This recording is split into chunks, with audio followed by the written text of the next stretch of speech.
अब है हमारा क्वेश्चन नंबर 5। इसमें क्या बोला है, half the perimeter of a rectangular garden whose length is 4 meter more than its width. ठीक है, क्या बोला है इसमें कि चौड़ाई जो है, मतलब इसने बोल रखा है कि whose length is 4 meter more than its width, मतलब चौड़ाई से कितनी मीटर ज़्यादा है, 4 मीटर, लंबाई जो है ना उसकी 4 मीटर ज़्यादा है। इस 36 मीटर इसका पेरीमीटर दिया हुआ है। Find the dimension of the garden, dimension मतलब लेंथ क्या होगी, ब्रेथ क्या होगी, है ना, वो बता रखा है। ठीक है, वो फाइंड आउट करना है। अब सुनो क्वेश्चन नंबर 5। अब इसमें क्या बोला है, एक तो लेंथ की बात की है और एक ब्रेथ की बात की है। ठीक है, तो कुल मिला के उसने ये बोला है कि ब्रेथ जो होगी वो इतनी होगी या लेंथ कितनी होगी, है ना। तो सबसे पहले ना तो मेरे को ब्रेथ पता है ना मेरे को लेंथ पता है, तो अपन सबसे पहले क्या कर लें, आप लेट कर लो लेंथ ऑफ गार्डन। ठीक है, गार्डन की जो लेंथ है मैंने क्या बोला, x है। ठीक है, गार्डन की लेंथ मैंने बोल दिया x हो, और ब्रेथ की अगर बात करें, ब्रेथ ऑफ गार्डन, उसको मैंने बोल दिया y। यहाँ तक समझ में आ गया। ठीक है, लेंथ तो मैंने x बोला, ब्रेथ को मैंने y बोल दिया। ठीक है, अब क्वेश्चन में जो दे रखा है वो अपन लिख देते हैं अकॉर्डिंग टू क्वेश्चन। अब क्वेश्चन में क्या बोला है, perimeter, half of the perimeter, ये लिखा हुआ है। तो पेरीमीटर अगर मैं बात करूं तो ये होता है 2 × L + B। फॉर्मूला क्या होता है पेरीमीटर का, 2 × L + B। L को x बोला, ब्रेथ को अपन ने y बोला, तो क्या लिख दिया, 2 × L + B। समझ गए।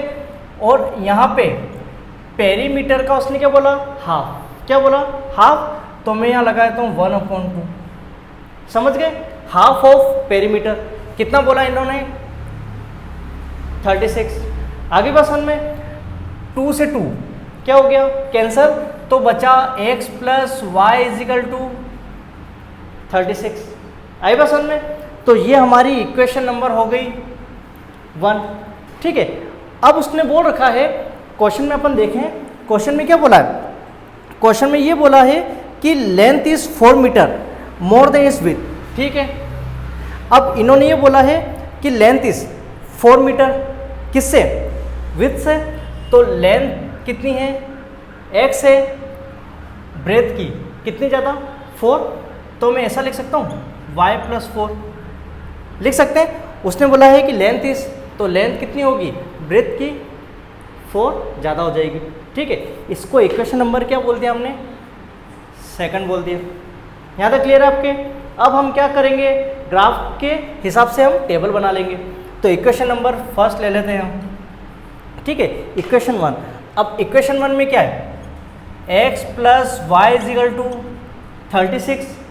फिर आपका जो मन हो उसको एक तरफ रख लो, मैंने रखा x = 36 - y। समझ गए, तो x = 36 माइनस। अब मेरी बात सुनो, अगर मैं 0 रखूँगा तो 36 से आएगा, तो क्या बहुत बड़ा हो जाएगा, बहुत बड़ा हो जाएगा। तो आप बड़ा नंबर सोचो, अगर मैं 1 भी रखूँगा तो 35 नहीं, ये बहुत ज़्यादा बड़े हो जाएंगे। ठीक है, तो अब क्या, थोड़ा सा अब अपन क्या सोच सकते हैं, इसमें अपन ऐसा बोल देते हैं 36 - 12 सोच लिया मैंने। ठीक है, तो x = 36 में से 12 आप प्लेस करो, कितना, 24।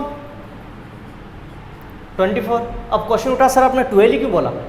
ठीक है, अब 12 के पीछे रीज़न ये था कि मैंने ऐसा सोचा यार 4 से डिवाइड होने वाला टेबल सोच लूँ, तो अपन जब ग्राफ बनाएंगे ना तो 4 के उसमें टेबल के अकॉर्डिंग अपन कर सकते हैं। तो 12 सोचा तो कितना आ गया, 24 आ गया।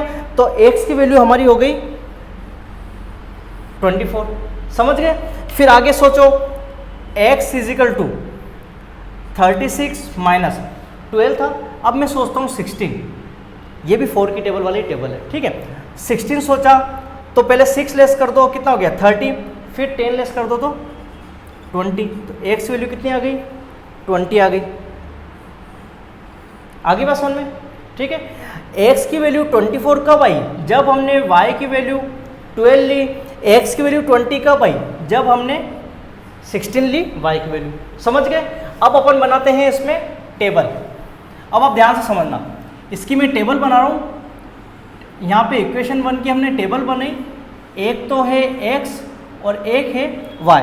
देखो y की वैल्यू मैंने कितनी ली 12, तो x वैल्यू कितनी आ गई 24, y की वैल्यू कितनी ली मैंने 16, तो x वैल्यू कितनी आ गई 20। समझ गए, 16 ली y की और x की आ गई 20।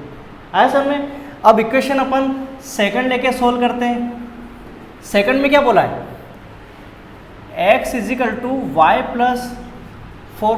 समझ गए, x इजिकल टू, अब 4 छोटा सा ही तो है, तो मान लो मैंने लिया 0, 0 प्लस 4 तो कितना आया, x की वैल्यू कितनी आ गई 4 आ गई, और x की वैल्यू 4 कब आई, जब मैंने y की वैल्यू कितनी ली थी 0 ली थी। ठीक है, आगे एक और सोच लो।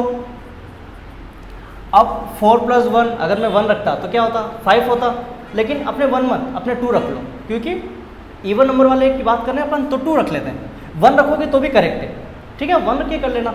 मैंने रखा 2, 2 प्लस 4 तो 4 और 2 6, तो x वैल्यू कितनी आ गई 6 आ गई। तो y की वैल्यू पहले कितनी ली थी अपन ने 2 ली थी। टेबल बना लो, टेबल अपन ने बनाई, एक है x और एक है y। y की वैल्यू मैंने 0 ली तो x की वैल्यू कितनी आ गई 4, y की वैल्यू मैंने 2 ली तो x की वैल्यू कितनी आ गई 6। आई बस में इक्वेशन 1 की टेबल रेडी हो गई, सेकंड की टेबल रेडी हो गई। अब अपन ग्राफ कॉपी की हेल्प से ग्राफ बना लेंगे। क्लियर आपके। अब अपन ग्राफ बनाने जा रहे हैं।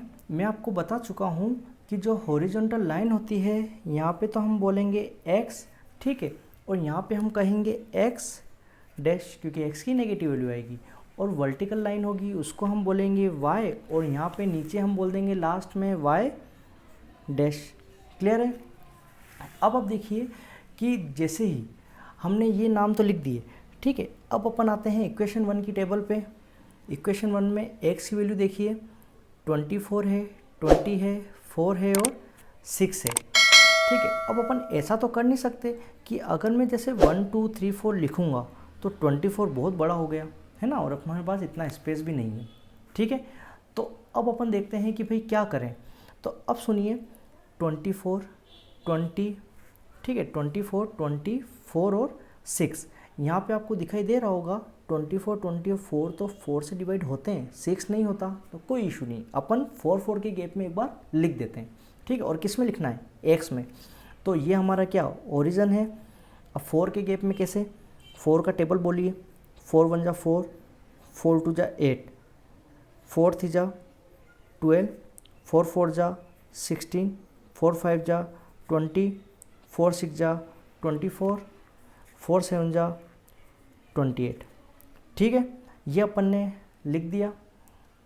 अब आप देखिए x डैश में भी अपन लिख देते हैं, माइनस का 4, माइनस का 8, माइनस का 12, माइनस का 16, माइनस का 20, माइनस का 24, माइनस का 28, ठीक है। अब अपन आते हैं y वाले में। y में देखिए 12, 16, 0 और 2, ये ऐसे नंबर हैं जो 2 से डिवाइड हो सकते हैं, तो 2 2 के गैप में लिखते हैं, मतलब नंबरिंग का आप करें, ठीक है। और आप चाहें कि नहीं सर मैं तो 1 2 3 4 करके ही 16 तक पहुँचूँ, तो ऐसा भी आप कर सकते हैं, ठीक है। तो मैं 2 2 के गैप में लिखता हूँ क्योंकि मेरे पास इतना स्पेस नहीं है। y में कितना है 16 है, चलिए लिखते हैं अपन, यहाँ पे लिखते हैं अपन 2, ठीक है, 2, फिर 2 2 जा 4, 2 3 जा 6, 2 4 जा 8, 2 5 जा 10, 2 6 जा 12, 2 7 जा 14, 2 8 जा 16, 2 9 जा 18, ठीक है। 18 तक लिख दिया अपन ने। अब नीचे भी अपन लिख देते हैं, माइनस का 2, माइनस का 4, माइनस का 6, माइनस का 8, माइनस का 10, माइनस का 12, माइनस का 14, माइनस का 16, माइनस का 18, ठीक है। ये हमारा काम कंप्लीट हुआ। अब आप देखिए अब हमें क्या करना है। अब इक्वेशन 1 की टेबल पे आते हैं। इक्वेशन 1 में क्या है 24 पे 2 है, मतलब x का 24 कहाँ है, x का 24 हमें ये दिखाई दे रहा है 24, और y का है 12, तो 12 हमारा ये है। तो कैसे मैच करेंगे, 24 पे ये 12 आगे बढ़ो, 12 की लाइन कहाँ गई, ये रही। ठीक है, यहाँ पे हमने पॉइंट लगा लिया, 24 पे 12 ये हमने मेंशन कर दिया। ठीक है, अब आगे सुनना क्या है, 20 पे 16, तो 20 और 16 का है y का, ऊपर चलते चलो 16 हमारा ये आ गया और हमने यहाँ पे पॉइंट कर लिया 20 पे 16। क्लियर आपके। अब हमें क्या करना होगा, इन दोनों पॉइंट को हमें मैच कर लेना है और एक लाइन हमें ड्रॉ कर लेनी है। ठीक है, ये हमने पॉइंट से पॉइंट मैच किया और ये लाइन हमने यहाँ पे ड्रॉ कर ली। क्लियर आपके। ठीक है, ये काम हमारा कंप्लीट हुआ। अब क्वेश्चन उठता है कि सर ये जो लाइन जो है वो इक्वेशन 1 की तो है, बट इक्वेशन 1 थी क्या, तो देखो x + y = 36, तो यहाँ लिख देते हैं x + y = 36। क्लियर आपके। आगे देखते हैं, इक्वेशन सेकंड में क्या है, 4 पे 0, मतलब x का तो 4 ये रहा और y का 0 ये रहा, तो ये आ गया हमारे 4 पे 0। फिर देखिए 6 पे 2, अब 6, क्वेश्चन क्या उठा कि सर 6 तो है नहीं, अब अपन कहाँ से लाएं, 4 और 8 के बीच में आएगा 6। अब 4 और 4 यहाँ पे कितना, 4 का गैप है 6, मतलब 4 और 8 के बीच में क्या आएगा, 6 आएगा। तो यहाँ पे देखो 6, ये जो बीच वाली लाइन आपको दिखाई दे रही होगी ये है 6 की, है ना। मैं यहाँ लिख देता हूँ छोटा सा, ये हो गया हमारा 6, तो 6 पे 2, तो 6 ये रहा और 2 हमारे पास ये रहा, है ना। 6 पे 2, तो ये लाइन आ गई, यहाँ लिख देते हैं हम 6 पे 2। आई बात समझ में। अब हमें क्या करना होगा, एक लाइन ड्रॉ कर लेनी है और फिर हमारा आंसर आ जाएगा। कैसे, अब अपन देखते हैं। ठीक है, ये कहाँ पे इंटरसेक्ट करती है, इन दोनों पॉइंट को मैच कर लेते हैं, कहाँ तक जाएगी। ठीक है, ये दोनों पॉइंट को हमने मैच किया, ये रहा पॉइंट और एक पॉइंट ये है। ठीक है, अब इसको अपन मैच कर लेते हैं, देखिएगा इसमें जी आई बसन में ये हमने लाइन क्या कर ली, ड्रॉ कर ली, और आपको दिखाई दे रहा होगा ये लाइन क्या है, इंटरसेक्ट कर रही है। जब इंटरसेक्ट कर रही है किस पॉइंट पे, ये तो x पॉइंट हो गया और ये y हो गया। आपको पता होगा हमने लेंथ को तो बोला था x, तो यहाँ पे आंसर लिख देते हैं। लेंथ को हमने बोला था x जो कि है 20, और ब्रेथ जो थी उसको हमने बोला था, है ना, ब्रेथ जो थी उसको हमने क्या बोला था y, और y कितना है 16, तो हमारा ये आंसर आ गया। ठीक है, लेंथ हो गई 20 और ब्रेथ हमारी हो गई 16, ये हमारा आंसर क्लियर। आई बात समझ में। अब है क्वेश्चन नंबर 6, इसमें क्या बोला है, given the linear equation 2x + 3y - 8 equal में 0, right another linear equation in 2 variable such that the geometrical representation of the pairs of form is. अब उन्होंने क्या बोल रखा है, एक एक करके पॉइंट दे रखे हैं, इंटरसेक्टिंग मतलब एक एग्जाम्पल देना है, पैरेलल लाइन का एग्जाम्पल देना है, कोइंसिडेंट लाइन का एग्जाम्पल देना है। ठीक है, एग्जाम्पल देने के लिए उन्होंने अपन को हिंट दे दिया। हिंट क्या दिया, इक्वेशन बता दी 2x + 3y - 8 इक्वल में 0। ठीक है, अब उन्होंने ये बोला इस इक्वेशन के साथ में मैं एक और कौन सी इक्वेशन लूँ कि अपनी कंडीशन कौन सी बने, इंटरसेक्टिंग लाइन वाली। ठीक है, आप चाहो तो यहाँ पे लिख दें, अपन यही लिख देते हैं, जैसे इंटरसेक्टिंग लाइन, पहले आपको पता होना चाहिए इंटरसेक्टिंग लाइन होती क्या है। ये होती ना a1/a2 नॉट इक्वल b1/b2। भाई c1 c2 कुछ भी हो उससे मतलब नहीं, लेकिन ये दोनों बराबर नहीं होने चाहिए। समझ गए, इंटरसेक्टिंग का ये मतलब है। तो आपकी मर्जी से कुछ भी लिख दो, मतलब बराबर नहीं होना चाहिए। मैंने लिखा 3x क्योंकि a1/a2 कितना आएगा, 2/3 आएगा। यहाँ पे लिख दिया मैंने 5y - 9 इक्वल में 0।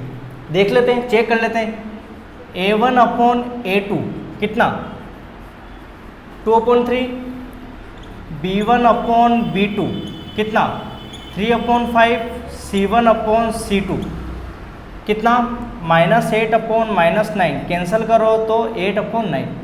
इसकी तो बात ही नहीं, पहले ही देख लो क्या सेम आ रहा है, नहीं आ रहा है, तो मतलब हमारी कंडीशन ये क्या हो गई, फुलफिल कर गई, मतलब ये एग्जाम्पल हमारा करेक्ट है। समझ गए? आगे समझो पैरेलल लाइन। अब पैरेलल लाइन का कंसेप्ट क्या होता है आपको पता होगा, क्या होता है, A1 अपॉन A2 इक्वल में B1 upon B2 not equal में C1 अपॉन C2। मतलब ये दोनों तो इक्वल होने चाहिए, लेकिन ये इक्वल नहीं होना चाहिए। तो ऐसा सोचो कि यार ये जो इक्वेशन दे रखी है, यहाँ लिख देते हैं 2x plus 3y minus 8 equal में 0। मतलब ये दोनों तो बराबर होने चाहिए, नीचे भी यही आना चाहिए, लेकिन ये बराबर नहीं होना चाहिए। ठीक है, अब सेम मत लिखो, आप तो ये सोच लो 2 का डबल कितना होता है 4x प्लस 3 का डबल कितना 9, भाई स्क्वायर की बात कर रहा हूँ, कितना हो गया 9। अब सुनो, या फिर ऐसा कर लो, अगर मैं 2/4 लिखूंगा कितना आ जाएगा 1/2 आ जाएगा, है ना। तो यहाँ पे 3 नहीं, अपने 6 ही कर लो, 6y, है ना, स्क्वायर नहीं बोल के अपने डबल कर लो, कितना हो गया 6y। और ये इक्वल नहीं होना चाहिए, तो मैंने लिख दिया माइनस का 9 इक्वल में 0। कैसे, A1 अपॉन A2 ये आ रहा है 2/4, 2 1 जा 2, 2 2 जा 4, कितना हो गया 1/2। B1 अपॉन B2 कितना हो गया 3/6, 3 1 जा 3, 3 2 जा 6, 1/2। C1 अपॉन C2 माइनस 8 और माइनस 9, तो कितना हो गया 8/9। आपको दिख रहा होगा ये दोनों तो सेम है, लेकिन ये सेम नहीं है। देखो हो गई सेटिस्फाई कंडीशन, तो हमारा ये कंडीशन फुलफिल कर गई और ये हमारा आंसर हो गया। आई बात समझ में? एक और वापस इक्वेशन लिख देते हैं, 2x plus 3y minus 8 equal में 0। ठीक है, अब वही चीज़ कोइंसिडेंट लाइन, कोइंसिडेंट लाइन का कंसेप्ट क्या होता है, A1 अपॉन A2 इक्वल में B1 अपॉन B2 इक्वल में C1 अपॉन C2, यही होती है। कैसे करें, सबको डबल कर लें अपन, 2 का कितना 4x, 3 का 6y, 8 का 16 इक्वल में 0। चेक करो, A1 अपॉन A2 2/4, 2 1 जा 2, 2 2 जा 4, 1/2। B1 अपॉन B2 कितना 3/6, 3 1 जा 3, 3 2 जा 6, 1/2। C1 upon C2 minus 8 upon minus 16, minus से माइनस कैंसर, 8 1 जा 8, 8 2 जा 16, कितना आ गया 1/2। दिख रहा है आपको, तीनों क्या हो गए, इक्वल हो गए। जब इक्वल हो गए तो हमारी ये कंडीशन भी फुलफिल हो गई और ये हमारा आंसर हो गया। आया समझ में? और ये क्वेश्चन हमारा क्लियर।